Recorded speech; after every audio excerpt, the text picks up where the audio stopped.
I'm Dr. Patrick Denard. I'm an orthopedic surgeon who's a shoulder specialist. I practice at the Oregon Shoulder Institute. And here I just want to provide an overview of shoulder arthritis. What is it? What are the treatment options? So first of all, what are the symptoms of shoulder arthritis? The biggest thing that drives people to see me is pain. That is typically pain that stops people from sleeping at night. When you have shoulder arthritis, you typically have pain with deep inside the shoulder joint that becomes worse at sleep because you're sleeping directly on the shoulder and there's more pressure.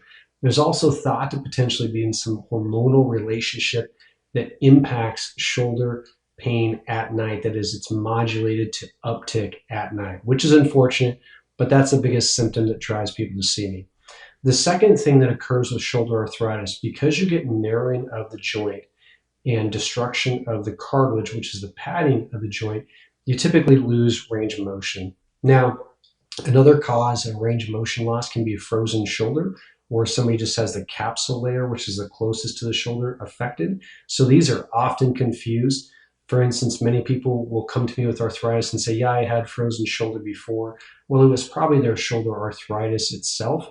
With arthritis, you have X-ray findings that go along with that loss of range of motion. And that is typically manifested or seen as narrowing of the joint space under X-ray and loss of the joint space with bone spurs. Sometimes you can also see cysts within the joint. So what is the cause of shoulder arthritis? Most of the time, shoulder arthritis occurs in people over the age of 50 because it's a degenerative process. So it's age-related and genetic-related. It's not uncommon, for instance, for people to have arthritis in multiple joints if they have arthritis in the shoulder. And those people will often get knee or hip arthritis earlier because it's a weight-bearing joint. Shoulder arthritis, if it occurs at an earlier age, is typically in somebody who does a lot of lifting, or you can have a post-traumatic instance where somebody, say, dislocates their shoulder at a young age, and then they are more prone to get arthritis down the line because of that initial trauma or injury makes them more susceptible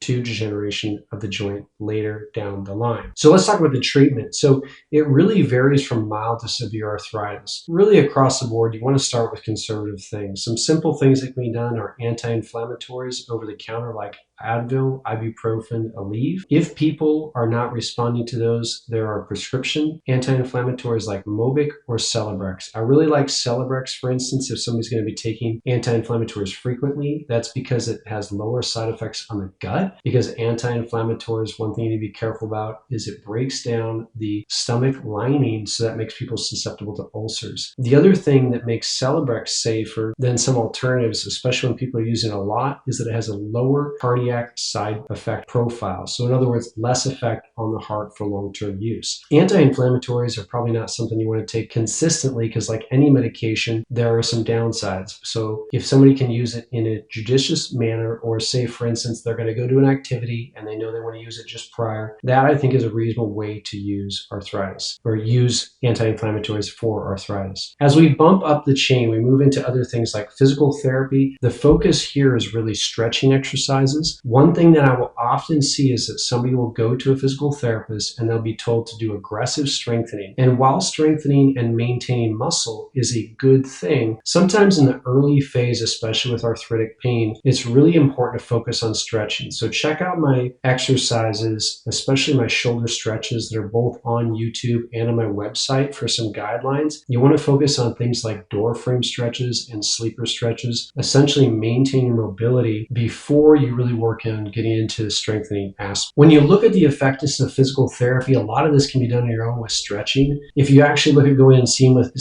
therapists and working with them, I think there's some benefit there, but you're particularly going to get the benefit in more mild to moderate cases. When you start getting to severe arthritis, when somebody has passive and active range of motion restriction, in other words, they can simply not get out no matter what they do because of the actual loss of the joint space, therapy is probably going to provide little benefit benefit. Now, the insurance companies don't always agree with that, but the American Shoulder and Elbow Surgeons and American Society of Shoulder and Elbow Therapists have a joint statement which says essentially that with severe arthritis, physical therapy is not effective. So what about injections? So most commonly we do injections of cortisone or steroid. The steroid I use is called Kenalog. I prefer to do that under ultrasound guidance in the office. That way I can directly see into the joint. Make sure the injection is placed at the right location. Injections can be very effective. Essentially what happens with arthritis, you'll see a progressive loss of joint space and generation over time. But the pain or inflammation can kind of come and go. It can wax and wane. So are there times if the pain is really accelerated or inflamed, an injection can help calm that down. So it's a good first line treatment. It's also a good consideration if somebody's going on a trip, for instance, but you want to be careful with the number of injections you have because injections,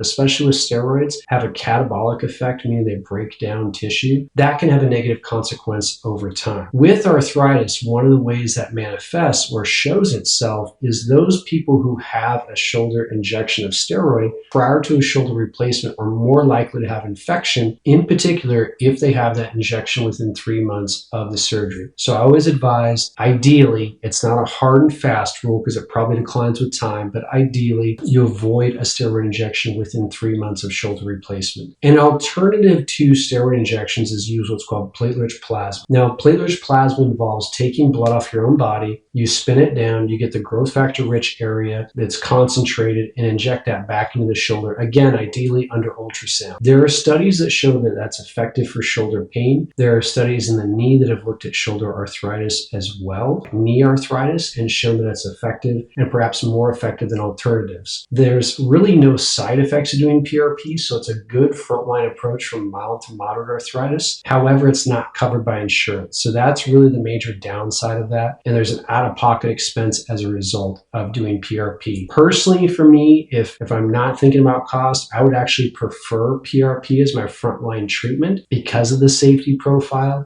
Not that steroids aren't safe. They've had a long history of use, but that would be my preference to start. The reality is most people will start with a steroid injection because it's covered by insurance, and they'll take that approach first and see how things go. Another injection that comes up quite commonly is prolotherapy. Prolotherapy is taking essentially glucose or sugar. The idea is you inject it in the shoulder and create inflammation that stimulates healing. I would tell you there's really no evidence or studies that support this concept, although you'll see it quite widely. Alternatives can be things like stem cells. Again, here there's very little evidence to guide this, and I would encourage people to be thoughtful about spending thousands of dollars on stem cells because while it's appealing, the idea of taking and regenerating, the reality is we can't direct the cells what to do. For me, I recommend sticking with the simple things that are proven to be effective rather than spending thousands of dollars on something that's unlikely to provide any benefit. Another area is peptides. People talk about peptides. That's really popular right now. There's really not evidence that this is effective in arthritis. I think if you're going to think about peptides, you're probably best off thinking about this in a recovery phase type of scenario, like after surgery or after injury, but it is not going to reverse arthritis symptoms. So what about if none of those things worked? Anti-inflammatories, physical therapy, injections didn't work as our mainstay of treatment, maybe even some supplementation, some things that can reduce inflammation have been tried, alternatives like curcumin or even sulforaphane, reasonable things to consider, but you haven't gotten anywhere. Where do you go next with surgery? There's really two broad categories, okay? The first is a very narrow window for arthroscopic debridement. That is where you essentially clean up the inside of the joint through little stab incisions with a camera. The typical person that's going to benefit from that, based on the literature, is somebody who has relative preservation of the joint. So they have a little bit of spurring, they have reasonable range of motion,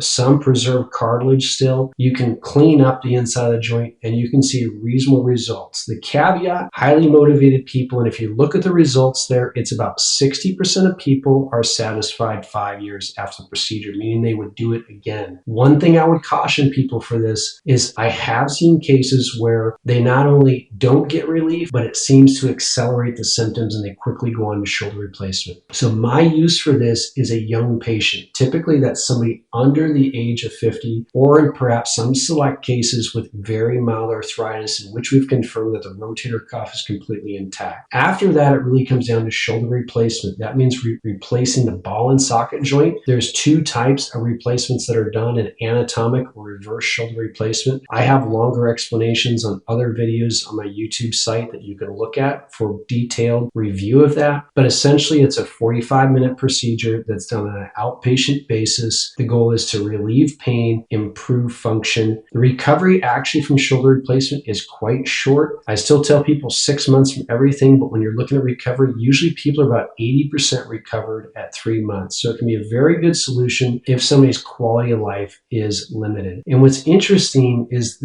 even though that sounds invasive, the recovery from that is actually in many cases easier than the recovery from something even as minimally invasive as a rotator cuff repair. So hopefully that gives you a way to start to think about shoulder arthritis. How can you address this? I always think about it being conservative first and kind of moving up the chain. But of course, if somebody comes in and they've let it go on for a long time and they have very limited range of motion, poor function, it might be that shoulder replacement is the first go-to treatment. Whereas if it's a mild case and somebody's younger, we're certainly going to try all the simple things first.